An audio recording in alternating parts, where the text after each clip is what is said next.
Canada और भारत के रिश्ते पूरी तरह से खराब हो गए हैं। अभी 4-5 दिन पहले तक मैं कह रहा था, बोल रहा था कि रिश्ते खराब होने वाले हैं और बिल्कुल खराब हो चुके हैं। तो नीचे कमेंट सेक्शन में, ट्विटर पे और अगर अलग अलग जगह पर सोशल मीडिया पर जो आण भक्तों की टीम है वो मुझे गलत ठहरा रही थी। लो, अब क्योंकि पिताजी का ये फैसला है तो अब पिताजी ने कह दिया, पापा ने जो कह दिया अब वो सही है। गोबर घोरो, एक ईमान नहीं तुम्हारा, एक जगह टिकते नहीं तुम, फिर जूता खाने आ गए। हम मारेंगे तुम्हारे मुंह पर जूता। लो, एक बार फिर से आपके स्क्रीन पर ये पूरी रिपोर्ट देख लीजिए। कनाडा ने बताया है कि हमारे 40 से 50 डिप्लोमेट को भारत ने बोल दिया है निकलने को। जी हाँ, दैनिक भास्कर की रिपोर्ट आपके सामने है। हालांकि आगे मैं आपको कैनेडियन रिपोर्ट भी दिखाऊंगा। भारत ने 41 कनाडाई डिप्लोमेट को देश छोड़ने को कह दिया है। रिपोर्ट में दावा किया गया है कि 10 अक्टूबर की डेडलाइन भी मोदी सरकार ने दे दी है कि 10 अक्टूबर से पहले पहले देश छोड़ दो। अभी कनाडा के 62 डिप्लोमेट्स भारत में मौजूद है और कहा जा रहा है 41 से 42 और हो सकता है उससे ज़्यादा भी, क्योंकि अभी पहली जो है ये बात सामने आई है। पूरी डिटेल रिपोर्ट आना बाकी है, लेकिन ये बात क्लियर है कि 10 अक्टूबर की डेडलाइन दे दी है। अब भारत ने कनाडा से पूरी तरह से रिश्ते तोड़ लिए हैं, ख़त्म कर दिए हैं। उधर दोस्तों कनाडा के जस्टिन ट्रूडो का अब जो है नरमी वाला चेहरा सामने आया है। अब कनाडा के जस्टिन ट्रूडो ने ये खुद जानकारी दी है कि भारत ने हमारे डिप्लोमेट को निकालने के लिए कह दिया है, भागने को कह दिया है। साथ ही हम ये क्लियर कर देना चाहते हैं कि हम भारत से रिश्ते खराब नहीं चाहते हैं, हम बेहतरीन रिश्ते चाहते हैं।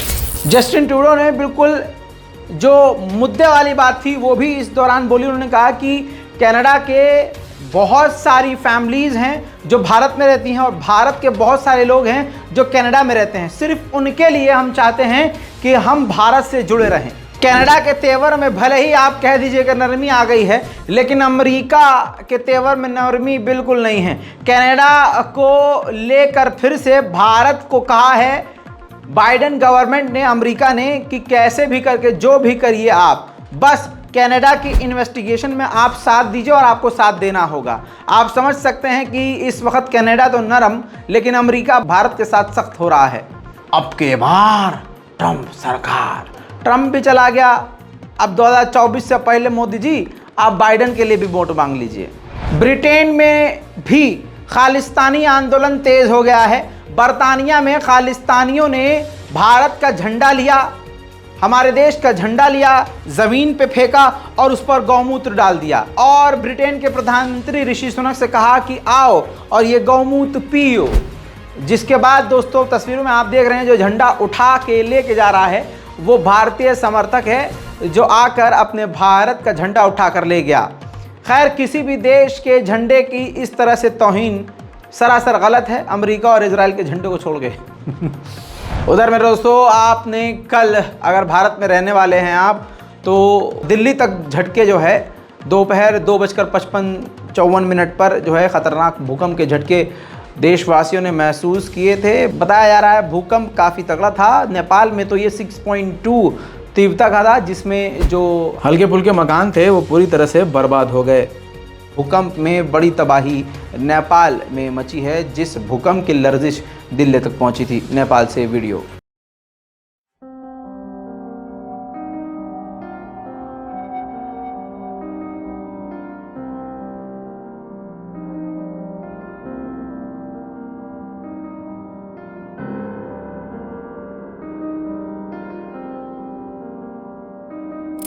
भारतीय आर्मी और बांग्लादेश की मिलिट्री दोनों मिलकर मेघालय में जबरदस्त ड्रिल शुरू करने वाले हैं।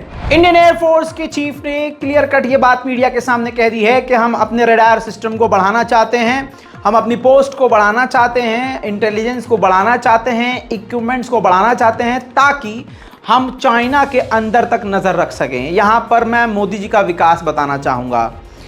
9-10 साल से मोदी जी हैं, लेकिन चाइना हमारे अंदर तक नज़र रख सकता है। लेकिन मोदी जी के रहते हुए हमारी आर्मी अभी तक इतनी मजबूत नहीं हुई कि जैसे चाइना हम पर नज़र रख सकता है वैसे हम रखें। क्योंकि अब जाकर इंडियन एयरफोर्स के चीफ कह रहे हैं हम अपने आप को अपग्रेड कर रहे हैं ताकि हम चाइना के अंदर तक नज़र रख सकें। तो यानी अब रखना चाह रहे हैं, तो इसका मतलब पहले से नहीं रख रहे थे, अब अपने आप को अपग्रेड करना चाह रहे हैं ना।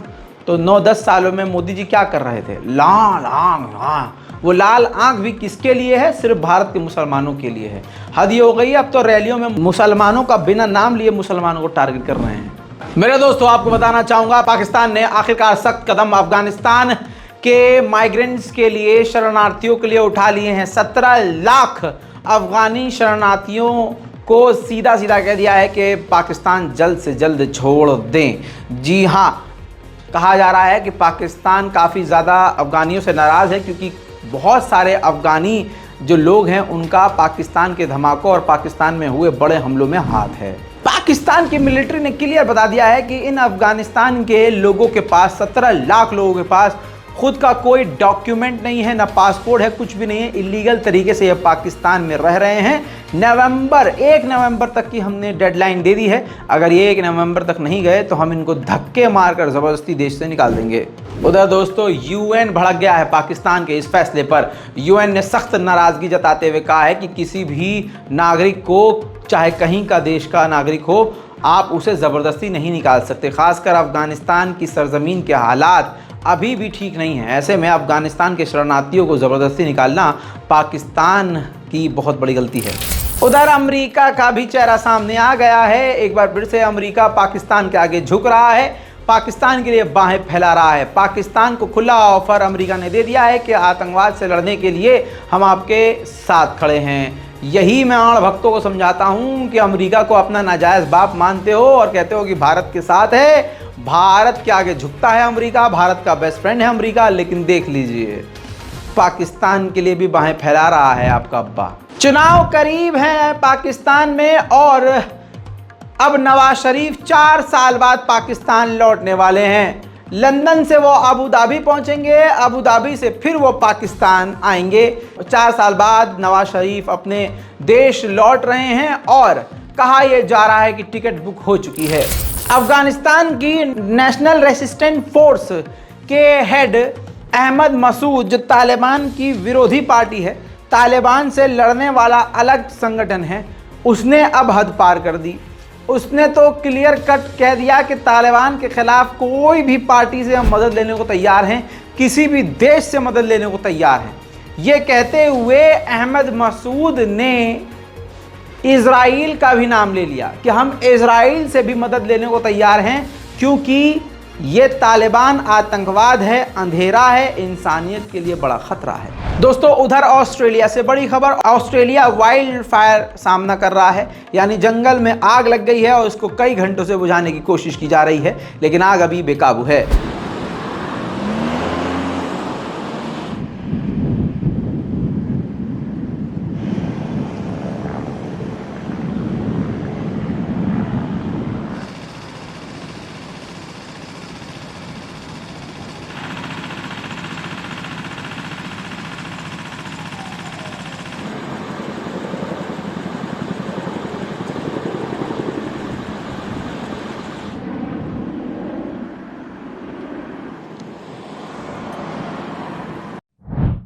उधर दोस्तों, एक बड़ी खबर। थाईलैंड के मॉल के अंदर एक 14 साल के लड़के ने अंधाधुंध फायरिंग कर दी, जिसमें 2 लोगों की मौत और 4 बुरी तरह से घायल हो गए। मेरे दोस्तों, मॉल के अंदर जब भगदड़ मची तो ये मॉल से बाहर निकलते हुए महिलाएं, औरतें, बच्चे, बुजुर्ग सब देखे जा रहे हैं। अंदर कत्ल हो चुका है। अब जो बंदा गिरफ्तार हुआ है 14 साल का, वो ये है आपकी स्क्रीन पर। ये 14 साल का लड़का है जिसको गिरफ्तार कर लिया है। बताया जा रहा है कि ये मेंटली डिस्टर्ब था, दिमागी तौर से पैदल था, इसकी दवाइयाँ चल रही थी, इलाज चल रहा था, लेकिन आज इसने दवाई नहीं ली थी, जिसकी वजह से मतलब मेरे को तो समझ में नहीं आ रहा भाई, अगर आदमी कोई पागल है तो गोली चलाएगा पब्लिक में जाके? बंदूक कहाँ से आई? खैर, इन्वेस्टिगेशन का पार्ट है, विदेशों में ये चीज़ें होती रहती हैं। अब तो खैर भारत में खुल्लम खुल्ला ये भी हो रहा है, गोलीबारी। उत्तर प्रदेश में देखिए खुल्लम खुल्ला गोलियां चल रही हैं, घर में घुस के लूटपाट हो रही है, किसी को भी मार दिया जा रहा है। बड़ा बुरा हाल पूरी दुनिया का ही है भाई। इंडोनेशिया के एक्टिविस्ट ने इंडोनेशिया की गवर्नमेंट पर बड़ा इल्ज़ाम लगा दिया है। मेरे दोस्तों, इंडोनेशिया, पहली बात आपको बता दूं कि मुस्लिम देश है। यहाँ अब जो एक्टिविस्ट हैं वो सरकार के खिलाफ खतरनाक प्रदर्शन करना शुरू करने की तैयारी कर रहे हैं। उनका मानना ये है और उनका इल्ज़ाम ये है कि इंडोनेशिया की गवर्नमेंट जो है म्यांमार के क्रूर सेना को हथियार सप्लाई कर रही है, जिसका इस्तेमाल वो म्यांमार की सेना आम जनता के खिलाफ कर रहे हैं। मालदीव में चुनाव हो गए हैं। जो भारत का समर्थक था मंत्री वो हार गया है।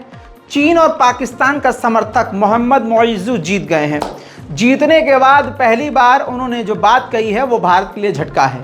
भारतीय आर्मी मालदीव में मौजूद है भारी मात्रा में, और भी दूसरे देशों की सेनाएं, लेकिन भारी मात्रा में इंडियन मिलिट्री ज़्यादा मौजूद है।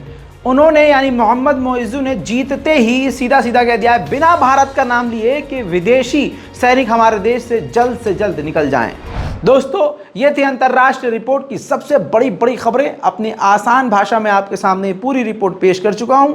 चैनल को सब्सक्राइब जरूर कीजिएगा, वीडियो को लाइक करना मत भूलिएगा। मैं हूं रजा और आप देख रहे हैं रजाग्राफी। जय हिंद।